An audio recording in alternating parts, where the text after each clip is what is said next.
Welcome to Open Window. I'm Harry Kreisler of the Institute of International Studies. Our guest today is Howard E. Wolpe, member of the U.S. House of Representatives from the 3rd District of Michigan. Congressman Wolpe is a member of the Foreign Affairs Committee and chairman of its subcommittee on Africa. He is chairman of the House Environmental and Energy Study Conference. Congressman Wolpe received his Ph.D. from MIT and has taught political science at Western Michigan University. He is the author of Urban Politics in Nigeria, a study of Port Harcourt, published by UC Press. Congressman Wolpe, welcome to Berkeley. It's good being here. Thank you.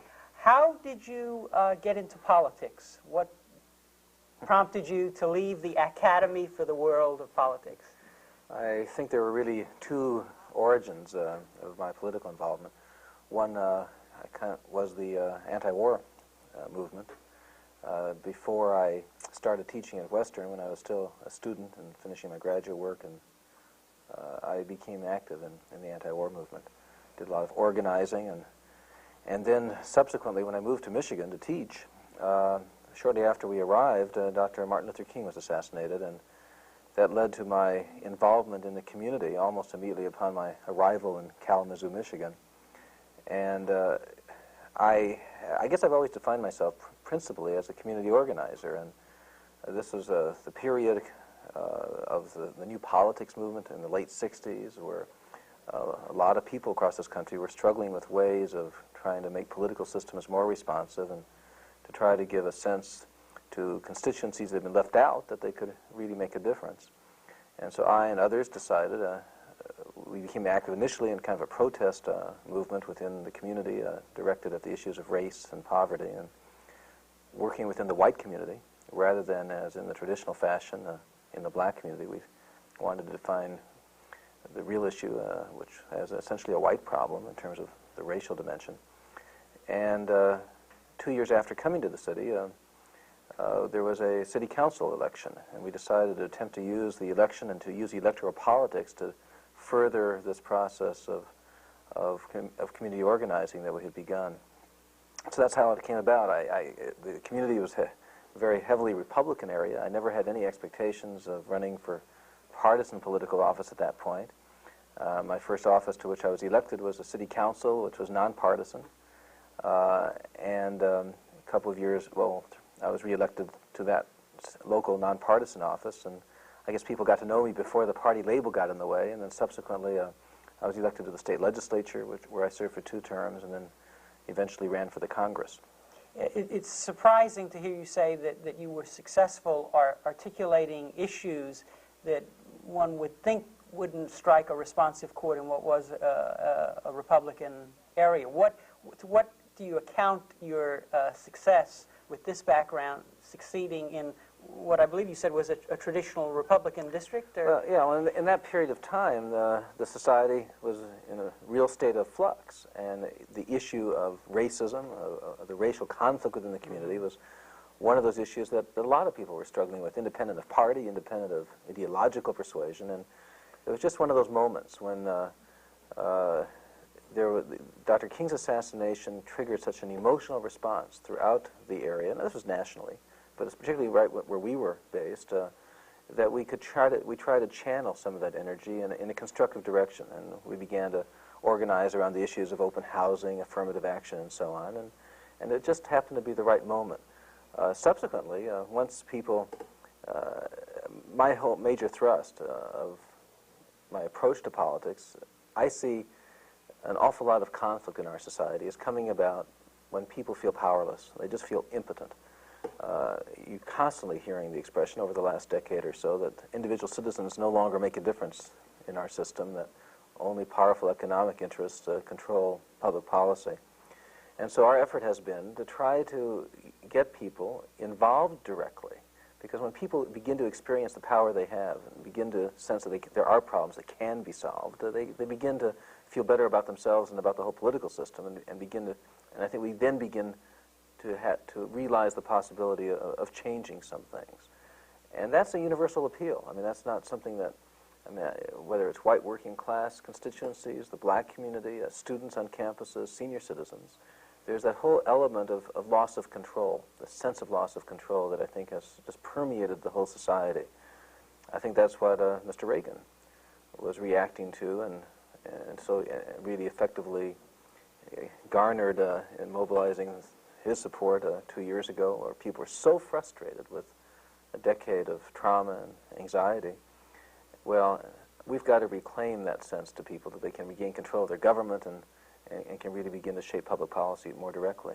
And are you able to retain in this really changed political environment the same commitment to the same sorts of issues? I mean, does that become an increasingly difficult balancing act? I mean, the old commitments, retaining them in what is essentially a new political environment? No, I don't think so. I mean, we spend a lot more time, frankly, not trying to decide how I will vote on an issue, I and members of my staff, because my commitments are very clear.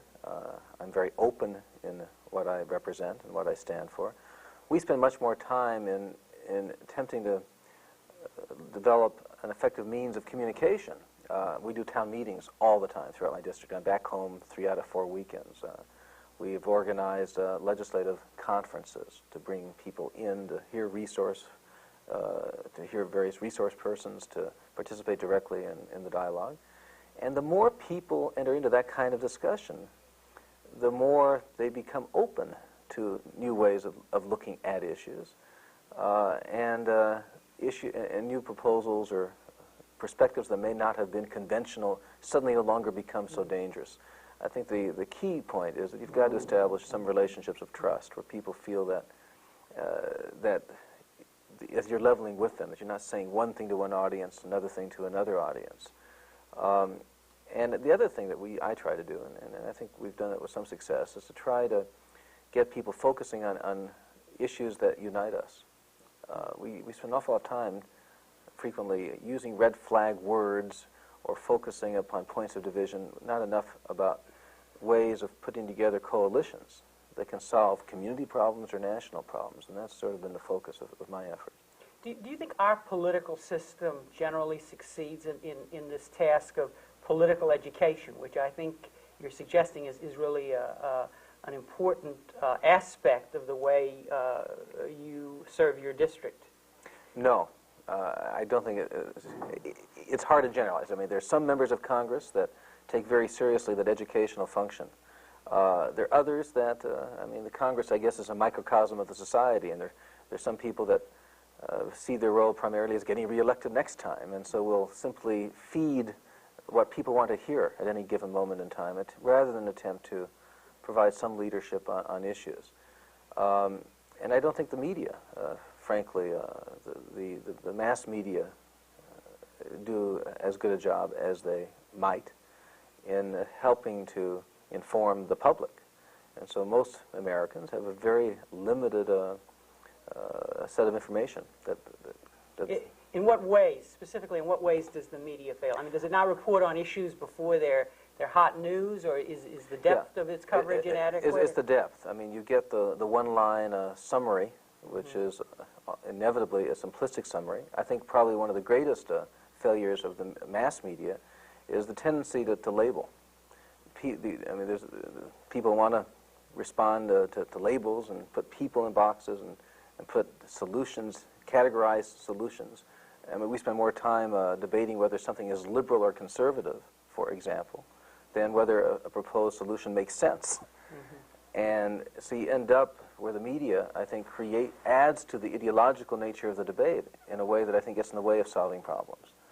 I mean, there are obviously exceptions, but I think that the other thing that happens is the media is like many politicians. They feed what people want to hear, because if it sells newspapers, then or if it's going to command greater attention on television, then frequently that will be offered up, precisely not because it's terribly important from the standpoint of putting the world in perspective, but because it grabs the headlines, grabs the attention. You started as a student of politics. You were trained as a political scientist. What has surprised you as you've entered the world of politics, both in running and in serving in Congress? 2 or 3 kinds of things, I guess. One is politics and political life is very much a human phenomenon. I think that at least as I looked at it as a student or as a citizen that was removed from direct participation, it appeared to have kind of an esoteric quality. And I think that's the way a lot of folks look at the political process and look at politicians. They put politicians up on a pedestal. They assume there's kind of a special language, and that there's a very kind of mysterious operation that's in process. I have discovered that politics is a very, very human institution. And when people ask me, how can they most effectively impact upon the Congress or upon the city council or the state legislature, my response to them is, well, among your friends and acquaintances, when you want to persuade them of something, what are the techniques you would use? Because the very same techniques of communication that work in our non-political experiences really work with respect to the political process. For example, personal contact is obviously much more effective to communicate with people than a written communication. When you confront people in a combative way and put them on the defensive, your message is less likely to get heard. Well, these are the kinds of and if you can get a lot of people together at one time, you're more likely to draw attention than if you do it necessarily as an individual, though it depends, of course, which individuals may be initiating the communication. So that's the first point, and I think that just that basic human dimension of politics, political influence, sometimes gets lost in the highly technical discussion that occurs in the textbooks about structure and institutions and so on. Secondly, there's a whole level of set of activities that take place in the Congress that I never read about, at least. And one of the things that's been so fascinating to me has been sort of the technology of the Congress. It's a highly computerized operation right now, and it's extraordinary what power comes of the ability to communicate effectively. And the resources at the disposal of a member of Congress in terms of information, our ability, for example, to access through our computer in our office this vast amount of material at the Library of Congress, our ability to reach out and just bring in to play all sorts of resources is truly extraordinary. That information access, I guess, is one of the pieces that just stunned me. And I think being an effective member of Congress is, in large measure, a function of getting to know how to use those resources really well. And then secondly, being able to communicate to your own constituency. And that's where most offices, at least now, are very highly sophisticated in that just the operation of the computer technology, the direct mail program that one establishes. Mail is probably the overriding demand placed upon congressional offices. Probably about 75% of the resources of our office are devoted just to answering mail. So that's an enormously powerful tool. The other piece that I don't think I ever quite picked up on, at least by reading the textbooks, is how time management is absolutely critical. There's no issue that is more troublesome to members of Congress than trying to find a way of managing time efficiently. The Congress itself is a terribly inefficient institution, and you end up with having all sorts of subcommittee meetings occurring simultaneously while floor session is proceeding, interruption by roll call votes. You have a constant stream of constituents or lobbyists or observers of one type or another that are walking through the office into the committee meetings while you're on the floor, and just trying to figure out a way of being efficient and identifying how you can most effectively use your time is absolutely critical, and it's one of the constant struggles of a member of Congress operating in that setting. These are some pieces. I don't know if this. Oh no, this is very helpful. You have carved out for yourself a role in foreign policy, especially African policy, and that suggests a number of questions. I would like to draw out of you some comment on criticisms that can be made about Congress's role in the foreign policy process. One of the things that one senses in the way the outside world perceives our foreign policy is that it's too fragmented, it's erratic, we no longer have a consensus over very important issues. Factors that make it very difficult for foreign leaders and countries to deal with us. Is Congress a help or a hindrance in this problem of articulating a unified, effective foreign policy for our country? Well, I don't think you can answer that by focusing only on the Congress. That is, you are not going to have an effective, united foreign policy unless the executive branch and the Congress are in concert and really have worked out a coordinated approach to foreign policy. Very bluntly, there is not that kind of coordination right now. There was not really as much coordination of that with respect, even under the Carter administration. There was a greater degree, but still not very much. I would not argue, however, that the congressional refusal to totally cooperate with the present administration foreign policy is a bad thing. Mm-hmm. I'd rather have confusion than disaster, I suppose, and I think at a number of different points the Congress has helped to moderate some of the most extreme, greatest excesses of the present administration and its tendencies both within Latin America and elsewhere in the world, in Africa. At times, if I have any fault of the Congress, it has been it's too great a willingness to acquiesce. I think it's understood appropriately that the leadership role on foreign policy must be the administration. There's no question about that. And I think it's also, I would affirm the premise of your question, which is that it is important that this country portray an united posture, if at all possible. But I would add that that can only come about if there's really full consultation. I mean, if you have an administration that is so ideological in its approach to issues and so essentially bullheaded in its approach, that it simply carves out its direction and then comes to the Congress and says, well, here's what we're doing, fellows, I mean, and then blames the Congress if there's not overwhelming support for that policy, then I don't think it's really the Congress to be faulted in that instance. Indeed, I would argue, as I said a moment ago, that the greater fault with the Congress lies where too frequently it has not been sufficiently assertive in its oversight function. It's not been sufficiently assertive in its advise and consent function, particularly on the Senate side, and the House side as well. I think there's much more that we could do in the Congress that would kind of widen the public debate. I mean, foreign policy is seldom an issue of highest focus, especially in the economically difficult times.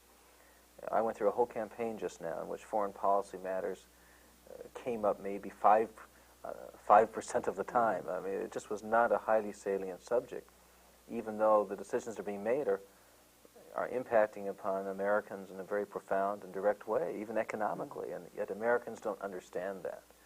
And we've got to figure out some means of trying to expand American understanding of their self-interest in foreign policy questions. That's an important point in the sense that one of the criticisms about our foreign policy is that we're too inward-looking. William Pfaff has used the word solipsistic, that we just are onto ourselves. Congress, I would like for you to talk about some of the pressures that a congressman is under, because you really are primarily concerned with domestic issues that concern your constituency. Now, how has your district permitted you this option of taking such an active role in foreign affairs? I mean, could you explain the difficulties of carving out a foreign policy role for a congressman? Yeah.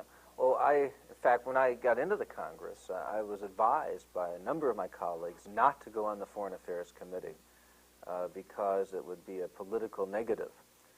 And I decided to do that nonetheless because that was my background, that was my expertise, and I thought I could make a contribution in the shortest possible time through the area that I knew best. I don't regret that decision, but I must say that we are constantly self-conscious about the importance, first of all, of making clear to my constituents that I am involved, the largest part of my time in the Congress is spent on involvement on issues that they would identify as more directly relevant to them and to my state. I mean, I happen to represent the state of Michigan, a district within Michigan right now, which is leads the country in the rates of unemployment and levels of economic distress. And indeed, the greatest part of my activity in the Congress is focused on economic issues, on regional matters, and on matters of concern in a very direct, personal, immediate sense to my constituency. So that's one point. We make clear that indeed is what I am doing, and we lead with the discussion of those kinds of matters. But secondly, I've tried to, at different points, develop a greater understanding of the self-interest even of people in Michigan in what happens in Africa and the importance of being concerned about American policy to Africa. Michigan happens, just as by way of illustration, happens to be a heavily agricultural state. And we depend heavily upon farm exports. Third world countries and Africa in particular represent one of the greatest sources of growing markets for American farm goods. Likewise, we produce a good amount of agricultural machinery. And again, that coincides directly with one of Africa and third world country generally, but Africa specifically requires new inputs of agricultural machinery. Building technology is very much in demand in states like Nigeria and Zimbabwe. And so we have spent some time, for example, I hosted a Nigerian trade mission, very publicly, very visibly in my area where I sat. We were able to get a number of local business firms sitting down with the Nigerians, talking through possible joint ventures, possible ways of trade collaboration. The state of Michigan now is contemplating the appointment of a West African liaison within the Michigan Department of Commerce, beginning to look at the possibilities that exist there.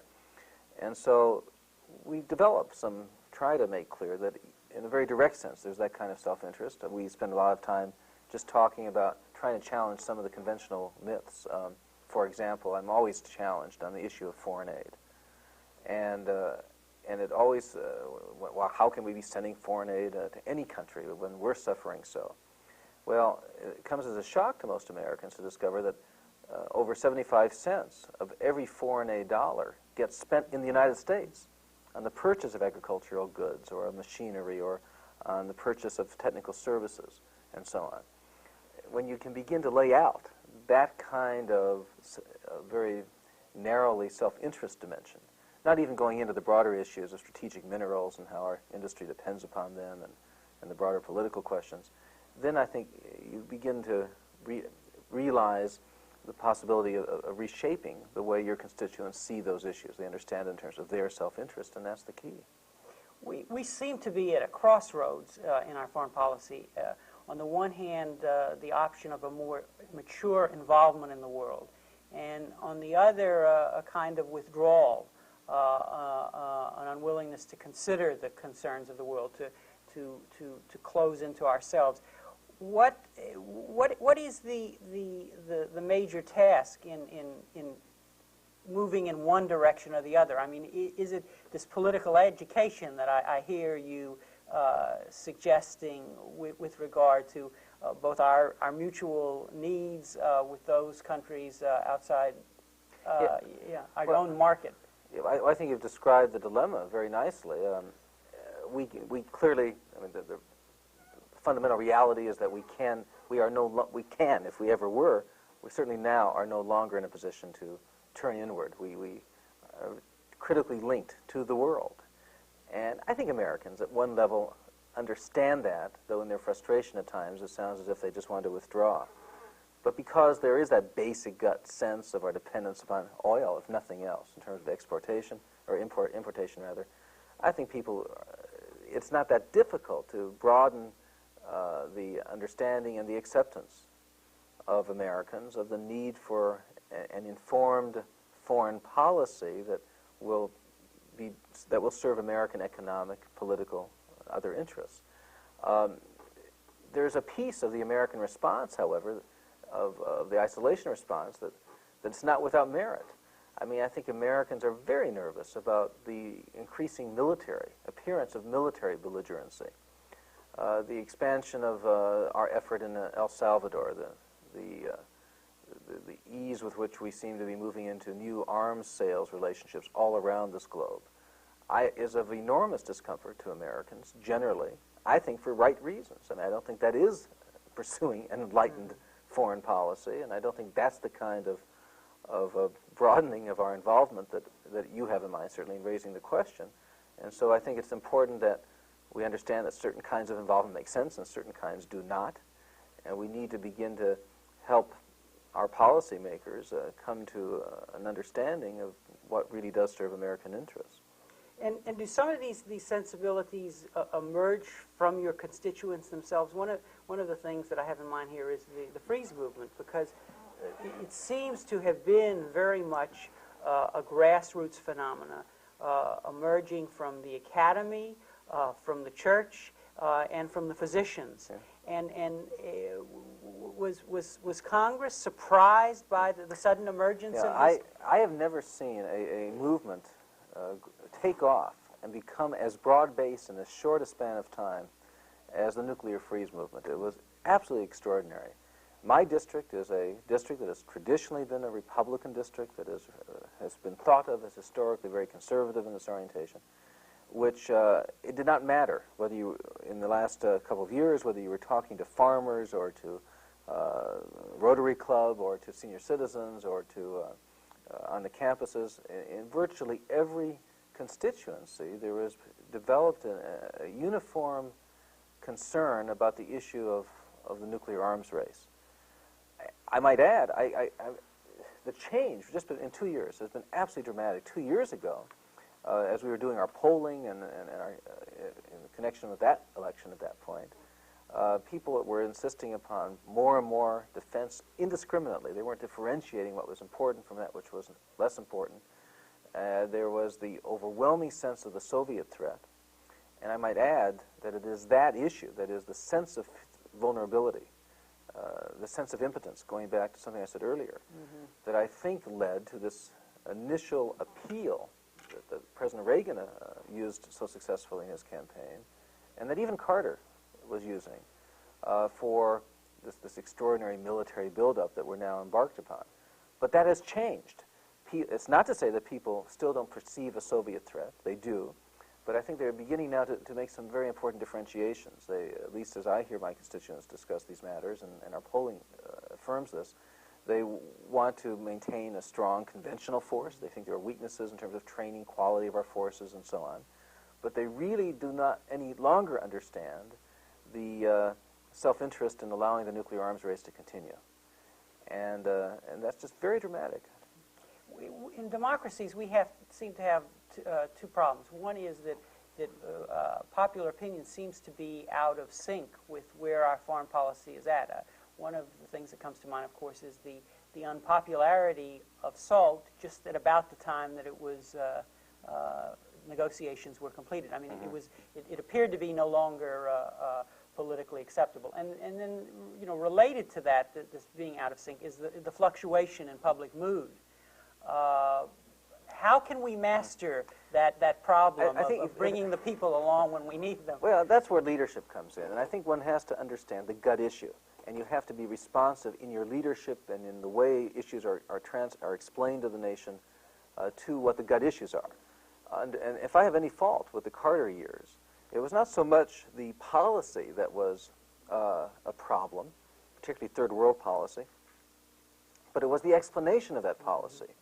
Americans were feeling very vulnerable. Afghanistan, Iran, still the debacle of Vietnam, all of those experiences, Americans have come increasingly to feel vulnerable internationally as well as domestically.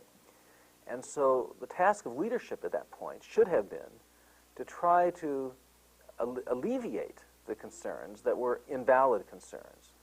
I mean, there were certain elements of our defense forces that needed improvement and so on, but the fact of the matter is that the American perceptions of weakness and vulnerability were were enormous exaggeration of the reality. What I would do, for example, when I went in to speak to my service clubs within my congressional district, was take my people on a region-by-region analysis of the world. For example, I point out in South Asia what was the largest, most significant recent development, where China, the largest country in the world, having the largest common border of the Soviet Union, moving away from a position of alliance to one of hostility, almost a quarter of the Soviet arsenal being pointed at the Chinese. In Africa, while all the American media focus upon Cuban troops in Angola or Ethiopia, I think the far more profound fact has been the Soviets, which lost sway and influence in country after country throughout the African continent, or in Eastern Europe, where they're having difficulty controlling even their own allies and satellites, Afghanistan and Poland and so on. By the time, if you got away from the broad abstraction, this broad brush kind of, that generated the diffuse anxiety, to a very specific discussion on a region by region, country by country basis, you could almost feel the audience perceptibly relax. They just never had looked at it in that way because they kept being bombarded by politicians that were playing upon the fears and the anxiety and using the most gross of generalizations. Well, once you got them to relax, then you could begin to talk about a more differentiated policy that was not so heavy-handed as the one that we subsequently moved into. So I think, again, that the issue is how do you... let me give you one other illustration. President Carter developed, as a key component of his foreign policy, the emphasis upon human rights. Well, I think that was a terribly important innovation, really, for American foreign policy, to elevate that concept to the degree that he did. The tragedy was that he explained it almost constantly in simply moral or humanitarian terms. It was important, for example, to maintain our sanctions on Rhodesia because that was the right thing to do. It was important to oppose apartheid because that was the right thing to do. Well, it certainly was the right thing to do, and there clearly were moral and humanitarian implications, but he did not spend any time laying out why that also happened to be in America's national self-interest, which allowed the right wing to come at him and say he was idealistic, he was very mushy in his approach to foreign policy, he was soft, and that what we needed was a hard-nosed realpolitik approach.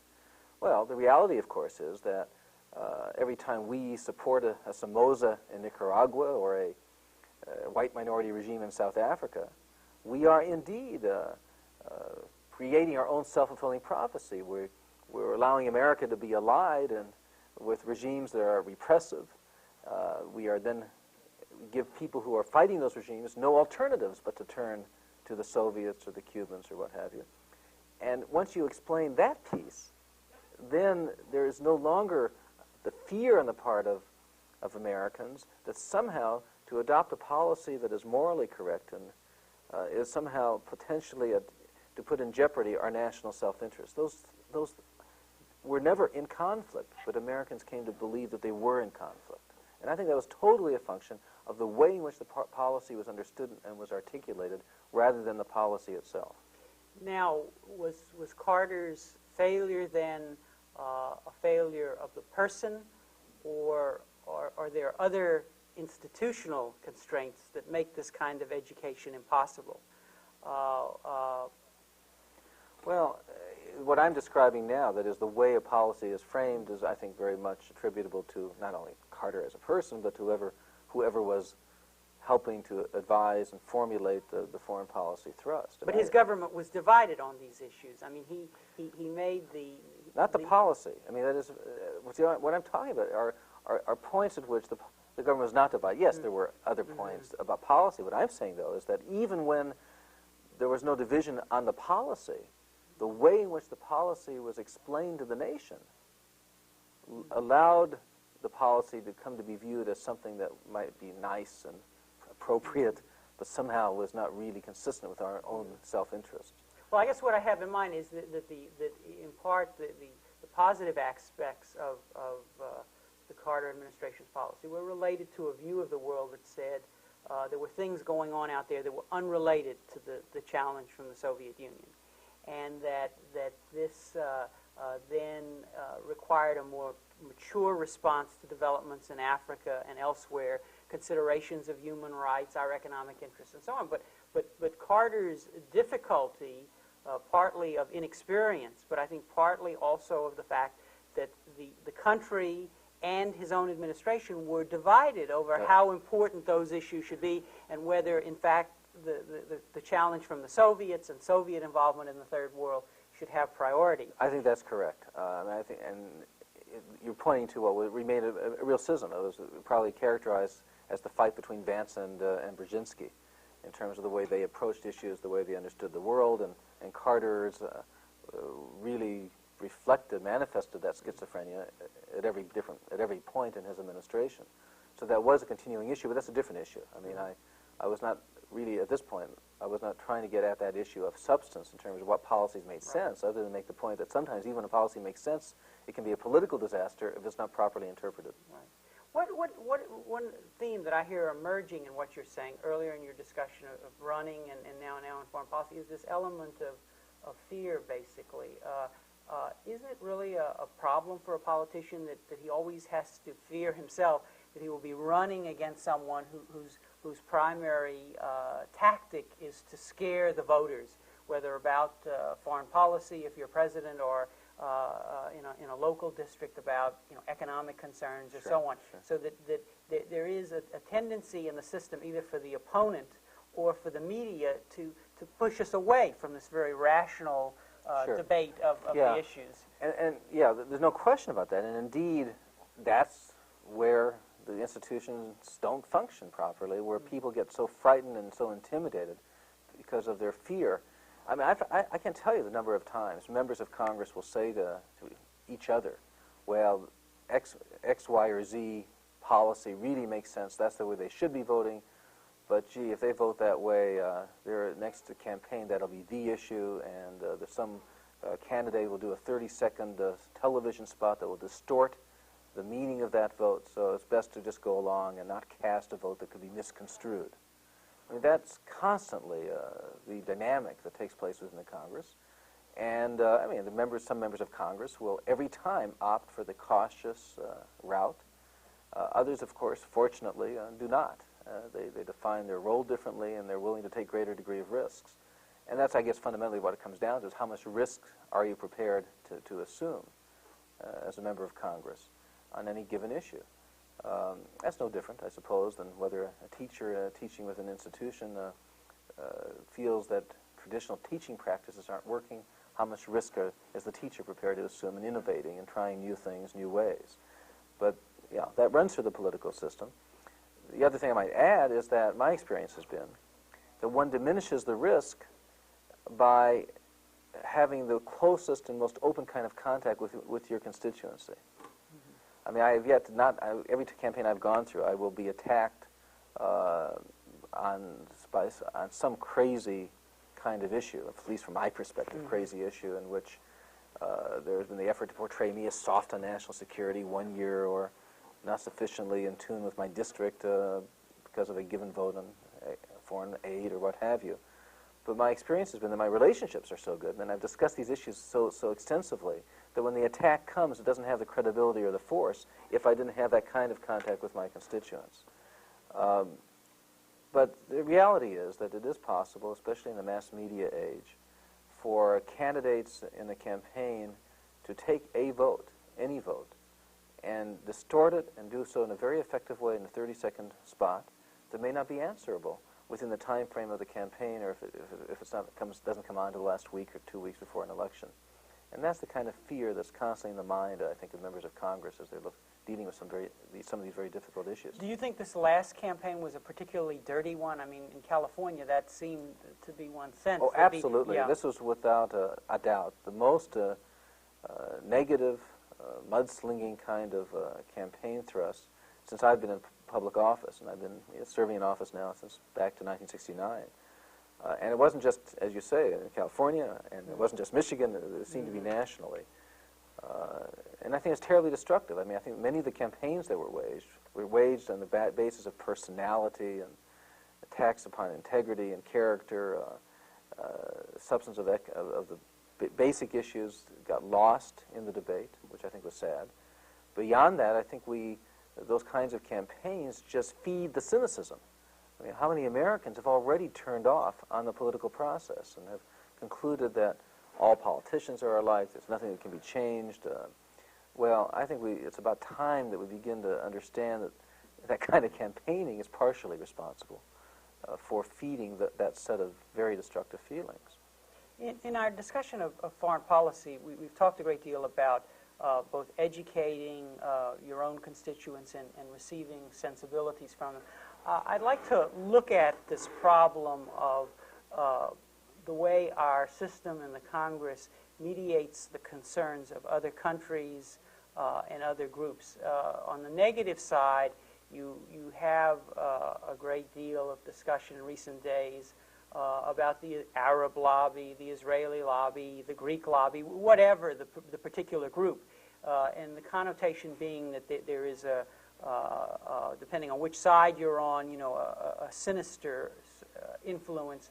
On the other hand, since we are a global power, there does seem to be a need for these external concerns, whether of foreign governments, of foreign groups, to be mediated in our system. And I want to talk about how that is working. Do you feel that our system is doing that well? I mean, that it is responsive to these new ideas, these interests that emerge from outside the United States, that in some ways have to balance what are primarily domestic concerns if we're going to realistically continue to have this global leadership role of the West?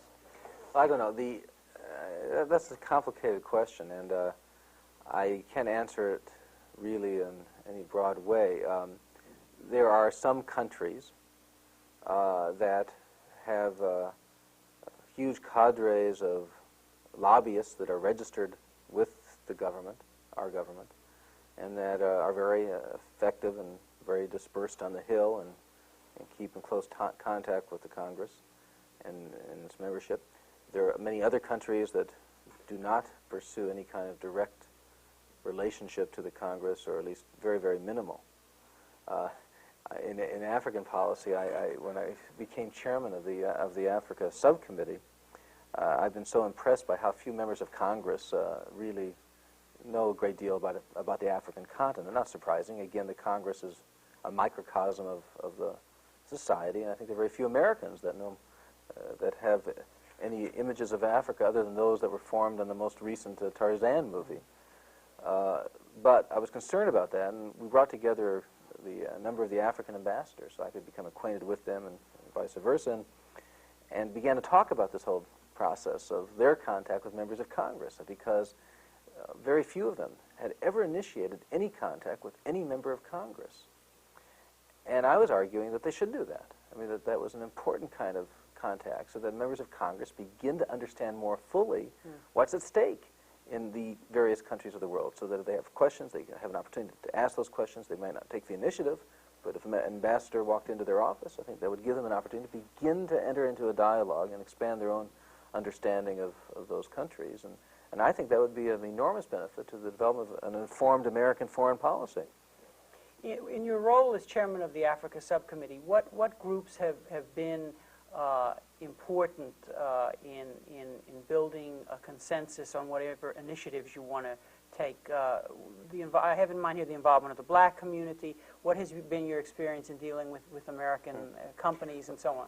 Well, let me give you use as a case study, which was the first controversial issue that we had to tackle, I and members of my subcommittee, which was the proposed repeal by the administration of the Clark Amendment.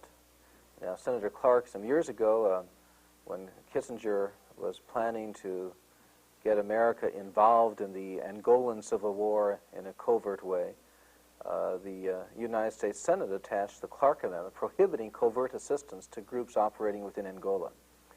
And now the administration indicated that it wanted to unfetter its hands and thought that Clark Amendment was inappropriate, or they were going to repeal it. It was my judgment, and it was virtually, I think, the unanimous judgment of my subcommittee that repeal of the Clark Amendment at that time, or this time, would have been a very serious mistake. It would have seriously compromised our Namibian diplomacy, we felt. It would set American relationships back, not only with the Southern African region, but throughout the African continent. It would be viewed as an American intention to become involved in subversive activity, and it just seemed to me and to my colleagues to be a very inappropriate initiative. Well, we then began to try to pull together, I and others, a coalition outside of the Congress, working with those of us inside the Congress. And I was amazed by the elements of that coalition. One of the first meetings I had was with a group of representatives of the leading multinational corporations that do business in Africa. Mobil Oil Company, the City Corporation, Gulf Oil. I said Mobil, I meant Gulf. Chase Manhattan, Union Carbide. It was really an extraordinary collection of multinational corporations, many of whom I had usually been opposed to in respect to my domestic policy initiatives. And yet, they understood very clearly that repeal of the Clark Amendment would not serve American national interests or their corporate interests. Why? Because American corporate interest today and economic activity is centered not only in South Africa, but is now scattered throughout the African continent.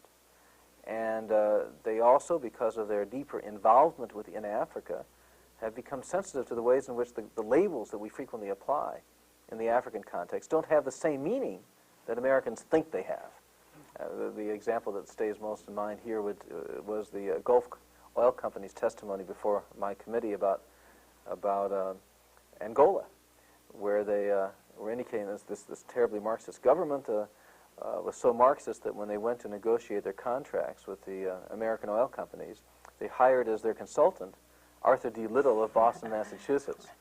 And Gulf Oil went on to say that the experience that they had had with the Angolan government was as good as any experience they had had with any African government in the entire continent. Well, in any event, that was one ingredient of that coalition. It was the multinational corporations. They were working behind the scenes with the administration, with particularly the Republican side and the Senate and the House. The black community, there are a couple of organizations such as Trans-Africa, which is the leading, they and American Committee in Africa are really the two leading lobbies, if you will, for progressive African policy. And they were enormously helpful in reaching out and mobilizing a commitment from within the black communities and beyond even with respect to that issue. The church community, particularly the Lutheran Church, played a key role. There's a large Lutheran population and a large amount of Lutheran church activity in Namibia. So the Lutherans have been deeply involved in that question for some period of time. They were involved, and there were a lot of other organizations that were tied into the church or to the civil rights community broadly defined that all played a role and became involved in lobbying members of Congress and writing letters and generating a greater degree of publicity and focus on the issue.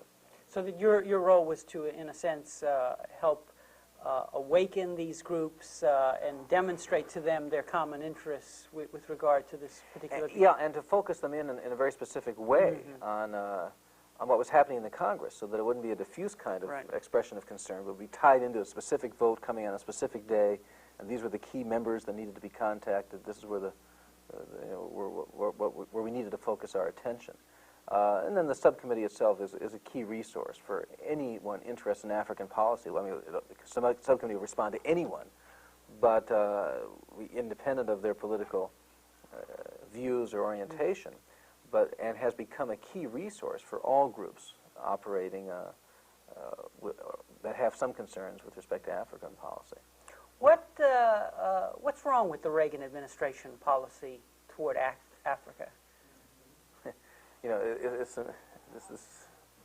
I have a number of problems with African foreign policy. I should say, to put it in perspective, that on the theory that everything's relative, actually, I suppose the African foreign policy is the most progressive element of the administration's foreign policy. I mean, at least in comparison to what we're doing in Latin America, and in comparison to what we've done in Europe, and so on, actually, the policy has been far more pragmatic, less ideological in tone than elsewhere.